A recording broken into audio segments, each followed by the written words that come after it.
afternoon, ladies and gentlemen. Of course, it is that time of the week. It's another Wednesday. So thanks for joining us for another episode of Let's Clarify. I'm Melissa Thomas. Of course, that is Miss Angel Perry, the senior or executive vice president. Oh, there's something right. Executive vice president of the Communications Workers of America Local 3108. It's always a pleasure to have you, Angel. How's it going?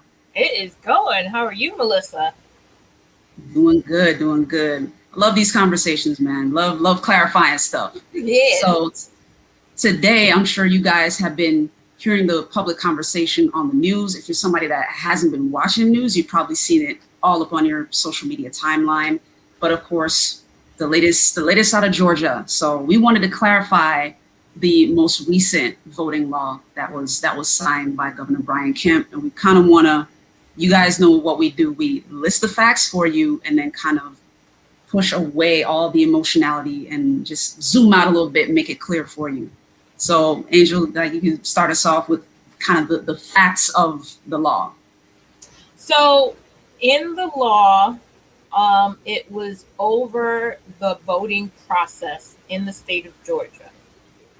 Now, ever since there was the accusations from last election of voter fraud, all 50 states have gone into overdrive and hyper focus on, is our election process fair?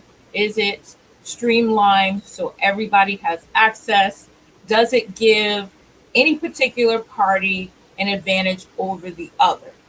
So once Republicans in Georgia, who have the majority in the House and the Senate, which is their political group or their assembly of how laws are made before the governor signs it, they went and added a few things that either weren't on the books or weren't actually clear, or they felt they needed to be added. So what was approved a few days ago by the governor of Georgia was that the voter had to have photo ID. Well, and it doesn't even specifically say photo ID. It says ID requirement for absentee ballots to vote in general. The other thing that was added or tried to add, they wanted to try to add to take Sundays out of the option to vote on as a day of voting, but that didn't stay. That got tossed out. So people are still allowed to vote on Sundays when they have early voting days. They did shorten, though, the voting period for early voting was 29 days. From 29 days down to 20. So they shaved off 9 days. And there was a couple of other things I'm trying to just make it as simple as possible. The drop boxes, they wanted to be very specific that the drop boxes had to be in early voting sites, for one, and that each drop box could only service every 100,000 registered voters. So they would take a sample of the population, early voting site, a drop box would be available at the early election place, whatever that is, and one for every per 100,000 people, which was very interesting. And then they changed who had control of the election process in the state. So they removed the Secretary of State having power over the election process, and then changed it so that the General Assembly would vote in that person. I thought that was a little bit of a power grab because the Secretary of State is either voted in or the governor would assign that person. I'm not clear what they do specifically in Georgia, but in either case, the voter had more influence on that. Now, when you have the assembly, 5-person board decide who runs the election, that can be geared to those 5 people and what they feel who should run the election, as opposed to the general voters deciding. Because obviously, with the governor's voted in by the people. Mhm. The Secretary of State is either voted in by the people, or the governor is assigning that person. It's still coming from the voters, as opposed to a 5. That's a lot of power for 5 people.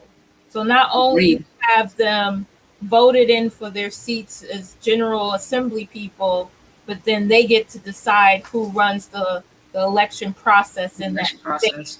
So then whoever wants to run the election process in Georgia, all they have to do is play golf and buy lunch for 5 people, instead of them having a public record of who's going to, what I can do for the community, for Georgia as a state. They just have to rub elbows with 5 people. That's a little bit much. The same. Just a little bit. Just a little bit. Yeah. So one, Well, it go ahead, also go the law shortens the runoff period. So ahead. if Mhm. 2 people are running for a particular office and it's too close, there's a percentage each state has, or each county may have, depending on the seat.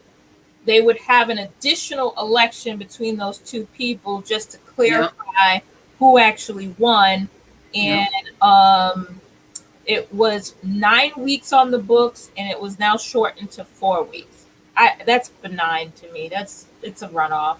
You already know who the people are. I think that would probably just save the state some money, or the county some money. I don't really think that does anything. Mhm.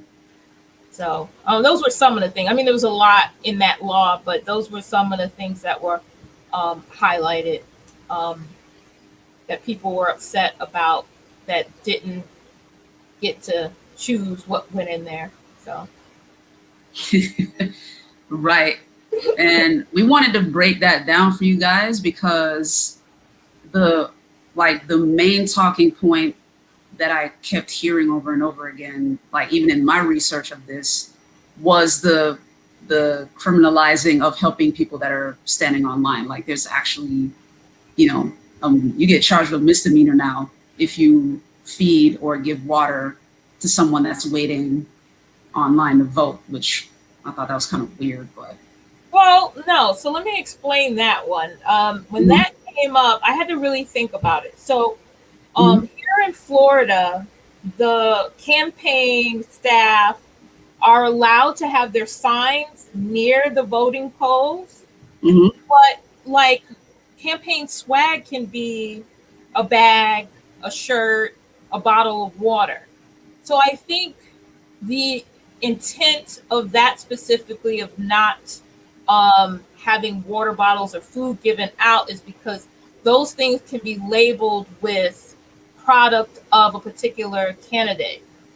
Now, it was made very clear that the facility can have like a water fountain or a vending machine. It has to be things available for those in line, that there's not an influence on who to vote for. Like when you drive up, you already see the signs down the street, you see them waving and what have Mhm. you. But once somebody is in line to vote, it has to be their decision, and that's where the integrity part is.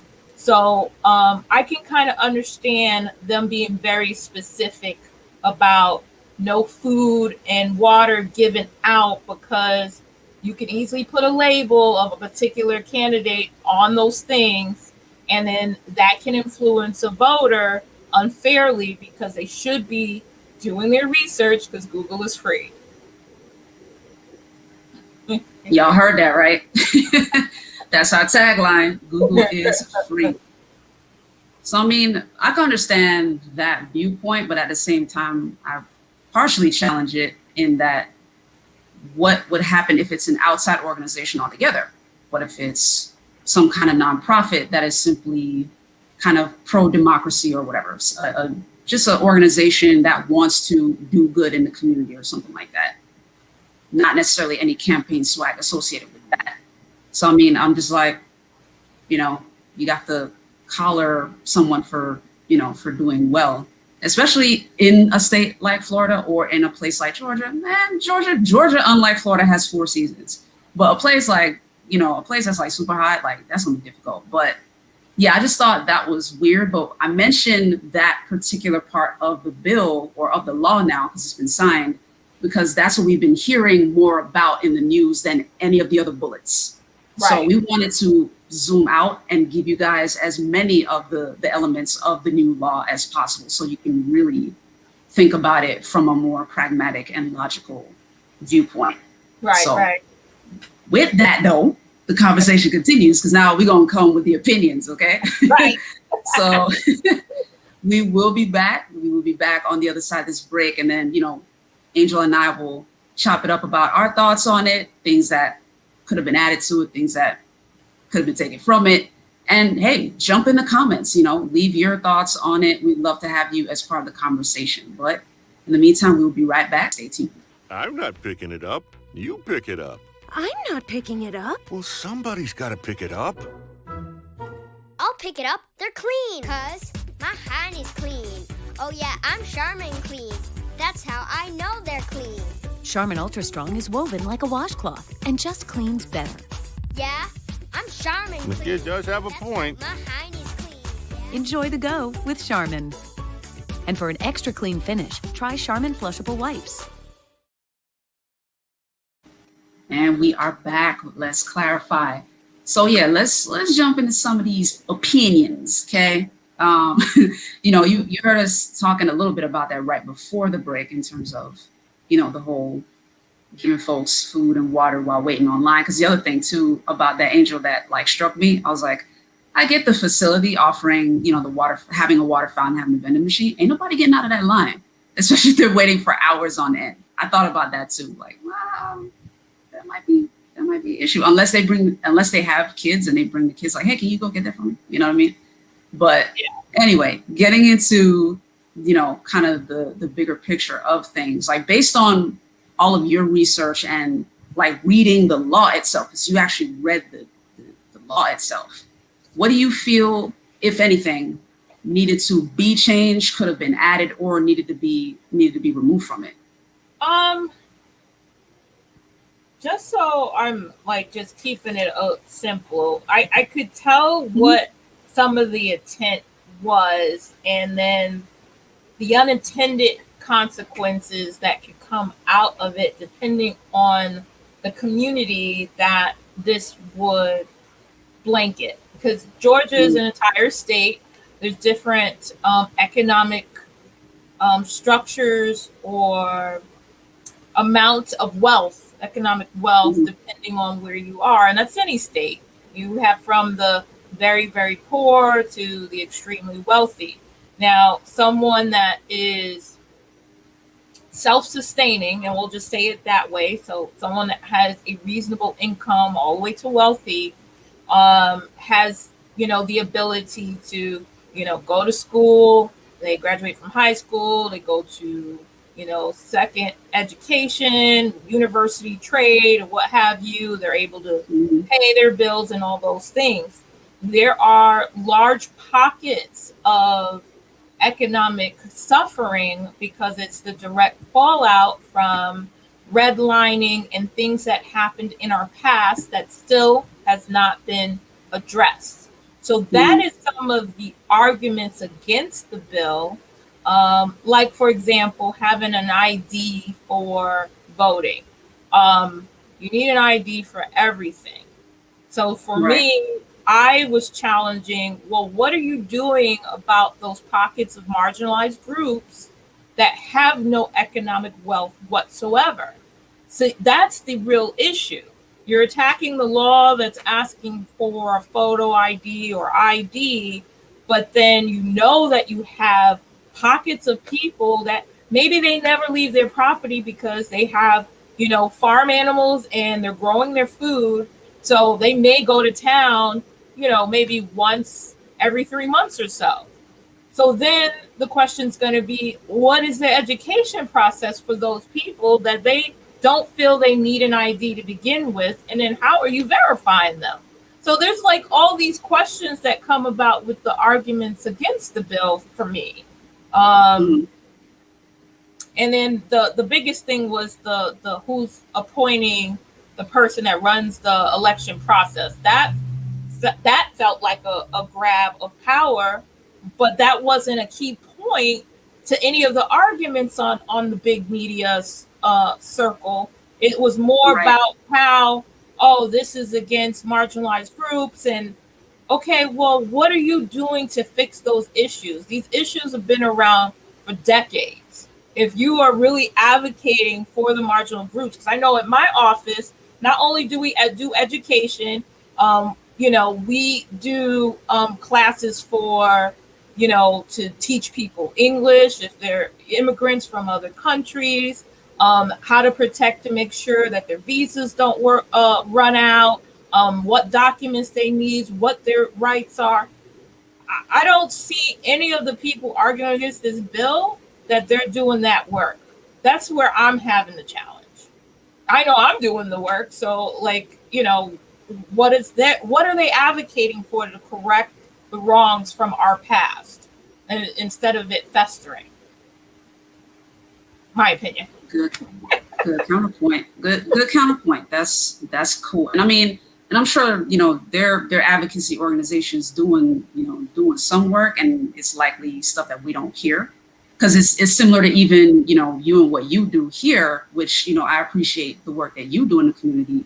That doesn't often get covered either. You know what I mean? So like they're folks doing their stuff on the ground that we're never going to hear about either in the media or even in the halls of power. Right, right. So for sure, there's more education is necessary on both fronts, like more publicity and more community assistance, if you will, like educating residents to get that important information to them.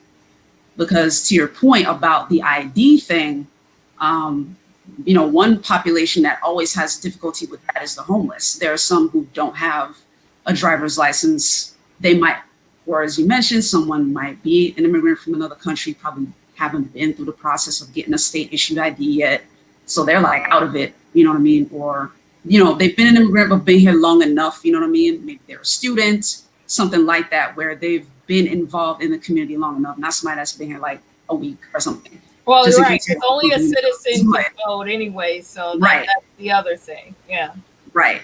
So yeah, someone who is in that process, which is long and arduous, in terms of naturalization, but definitely wanted to touch on that homeless subject because there are some, and that's actually a big disadvantage for them. The fact that they don't have a state issued ID just in general, because to have a state issued ID, you also have to have an address. Right. You have to have mail. And you have to have mail, and then that denies them a whole slew of other things, but definitely wanted to make sure to bring up that point as well.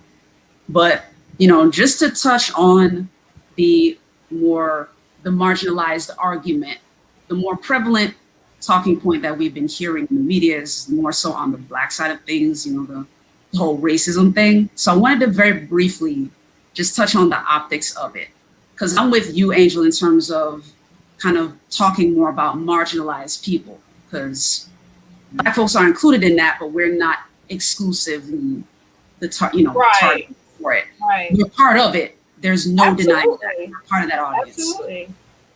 And to that point, I did want to focus on kind of the irony of how the events of that day played out when Governor Kemp signed the bill. Like, I'm sure you guys have seen it in the news, but I just thought it was interesting.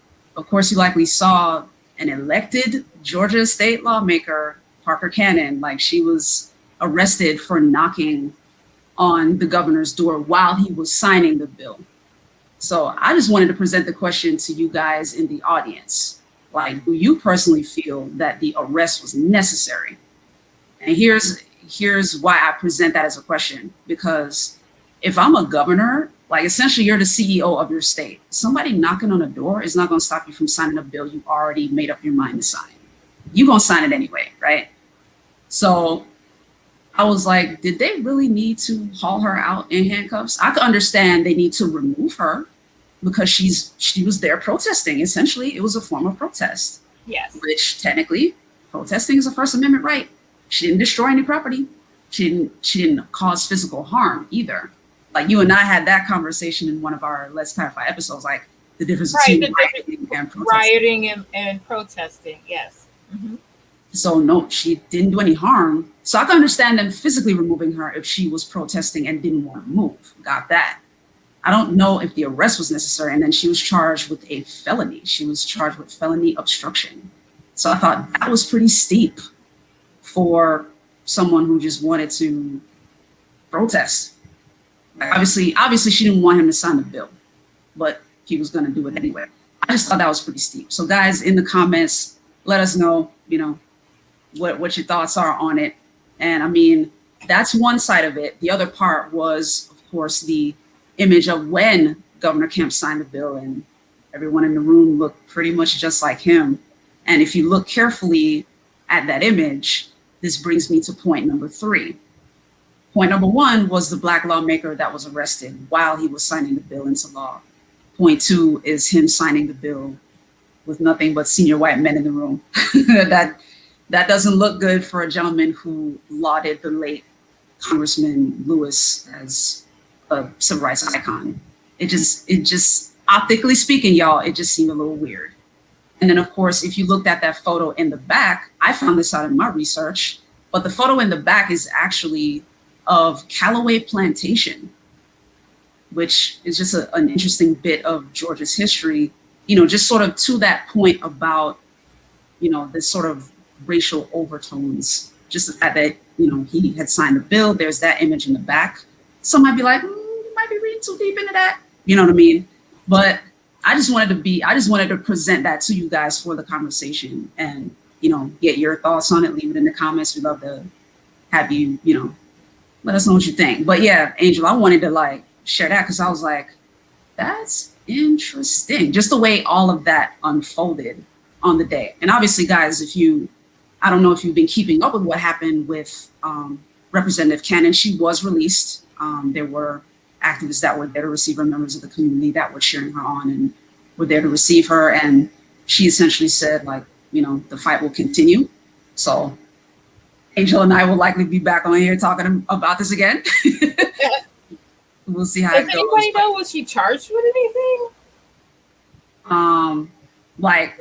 Originally it was that felony obstruction charge. I don't know if it's stuck. We need to do a little bit more research, but yeah, I didn't check because some of the comments from I think the chief of police was that they were in fear of an insurrection. See, she just had to silently giggle. I can't even, right, I can't even do that with a straight face. Dude, she was one person. What? She was one person. And guys, if you want to check out the video, it is available. Like CNN has shared it. Several of the other news outlets have shared it. NBC, MSNBC. If you watch the video, it is a handful of women in there. There was Representative Cannon and 2, maybe 3 other women that were around. It was women. The men were afraid of an insurrection by 4 or 5 women. Versus 40,000. I guess that's our equality now, right? That part. Yeah, that was very interesting. Yeah, I don't think so. Because if three officers hauled her off, not 1, but 3 hauled her off, can't really do an insurrection under those circumstances. That won't work. Oh man. And to that point about the insurrection, Senator Warnock actually, when he was speaking with the media, he made that comparison. He was saying, this was a elected lawmaker who was hauled off in handcuffs. This is one elected lawmaker hauled off in handcuffs versus an insurrection at the state capitol. So the question he presented was, And he pointed out law enforcement officers died in that insurrection. Like what is, why it was, just a lot of bad things happen. And you're talking about 40,000 people on the 6th, hey, as opposed to 5 women. So either, like, what? If anything, this could be a comparison between, if somebody ever needed a definition between what protesting looks like and what rioting looks like, this would be your contrast. They were yelling and holding up signs, the 5 women, because there was one lady who was holding up a sign that said stop voter suppression. And then the others were there to support Representative Cannon, who knocked on the door. And to be fair to the police officers, they said they were going to give her till one more time before they arrested her. And of course, in protest, she knocked again. But I was like, remove her. You don't necessarily need to cuff her. That was just my thing. But anyway, y'all, feel free to poke holes, whether in the law or in any of our opinions.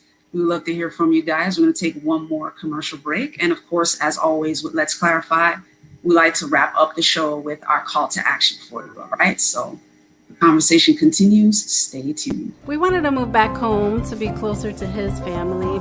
We decided to go with pods because things were stressful enough. We weren't sure how long we were going to need storage for, so we needed something that was flexible, and then they can deliver the container to wherever we move to. We haven't found the perfect house yet, but we're still looking. And welcome back as we clarify, as we wrap up this edition of Let's Clarify.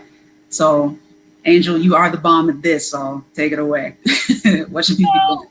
Out of all the voting information that's gone across social media, on the news, what policies apply and what don't, the biggest thing that everyone can do, and you've heard me say it before, but it still applies, get to know who your elected officials are.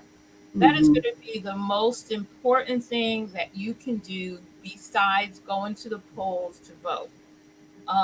Being in contact with them, letting them know what your community needs, and find out what are these marginalized groups. A lot of people have neighboring neighborhoods and don't realize a marginalized group is going to be any area that's absent of fresh fruit and vegetables.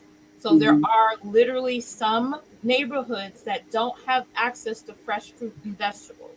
So for example, a neighborhood only has a corner store of some kind and they only have processed foods. That's going to be a marginalized group. Those are the after effects of the policies that happened in the 60s and 70s that the civil rights movement is all but fought for and we're aware of, but where the gap is actually correcting those wrongs from all those decades ago. Marginalized groups are going to be the very poor, the homeless. All of those people still need an education. They need access to be able to get jobs. It's hard to go to work and go somewhere if there's no businesses. So an absence of a bank in an area is the catalyst to where if there's no bank in an area, the businesses can't thrive because they can't risk going far, more than 2 miles or so, to do their deposits. And you don't have, all of it's interconnected, and you don't have the ability for those people to self-sustain and be productive people here in this country, in the communities, if they can't have if they don't have access to education, they don't have access to work, they don't have access to be self-sustaining, and then they're forced to rely on whatever's available. And a lot of these marginalized groups have nothing. So then they don't have the ability to get a photo ID. They don't have the ability to get the information. And there's too many people, even in 2021, that are illiterate. So we have to, if you live in a good neighborhood, you have to find out what's your surrounding neighborhood. Because it's only us. Us humans have to take care of humans. That's always been the answer. So now that you know what to look for, what a marginalized group area would be, there is no excuse to reach out to your public official that you have contact with and say, hey, 2 neighborhoods down from me, there's no banks, there's no stores, and those people do not have access to the same things I do. What are we doing to help them? Hmm. Very true. And that's of course you guys haven't heard us talk about in a few episodes. Go harass your elected officials. Hold them accountable. Hold them accountable. Like I'll never forget that from Senator Bracy. Like he said, hey, if you don't continue to contact us, like the stuff will kind of float by. You know what I mean? It won't be addressed. So be sure to reach out. And this might sound weird to hear, but care enough to reach out. A lot of us, like last year alone was taxing on all fronts, emotionally, financially, socially, physiologically, just in terms of health. Like it was very taxing. So many of us we ended up kind of cocooned, if you will, not only locationally, because we had to stay home for a while, but even mentally, like just, okay, I'm home, maybe I work from home, or if you lost your job due to layoffs due to COVID-19, you then had to be like, okay, how am I going to earn money? So you're kind of in your own world. If that's you, then this is me kind of just as a fellow human reaching out, like kind of zoom out, start to look around to see what else, you can be a part of, what other great changes you can make. Of course, be healthy about it. Even if you got the vaccine, be healthy about it. But yeah, to Angel's point, it's powerful and impactful to reach out to your elected officials on behalf of other communities, even if your community's straight, you know what I mean? Like, hey, this is going on over here. What are we doing about it? What can be done about it? Because sometimes it's a budget thing. Perhaps it's not in the municipal budget or in the county budget, depending on where you are. But if you don't ask, you'll never know. So definitely contact local officials. Google is always free. Well, not always, but for now, Google is free still. But, that's our call to action, you guys. And of course, leave your comments below. Let us know your thoughts on all of this. And again, if there's a topic you want us to clarify, shoot us that too. Leave a comments. You'll find us at Florida National News on Facebook, or shoot us a DM on Instagram. We're at Florida National News over there. If you want to reach out to Angel directly on IG, you'll find her at A4Amazing. And of course, we are always here for you at 5 p.m. on Wednesdays. So be sure to tune in every single Wednesday. And yeah, guys, continue to be safe. You guys see us running ads also. So if you're a business owner or you want to sponsor one of the segments here on Let's Clarify, just shoot us an email at ads@floridanationalnews.com. But in the meantime, Angel, always a pleasure to co-host with you. Pleasure.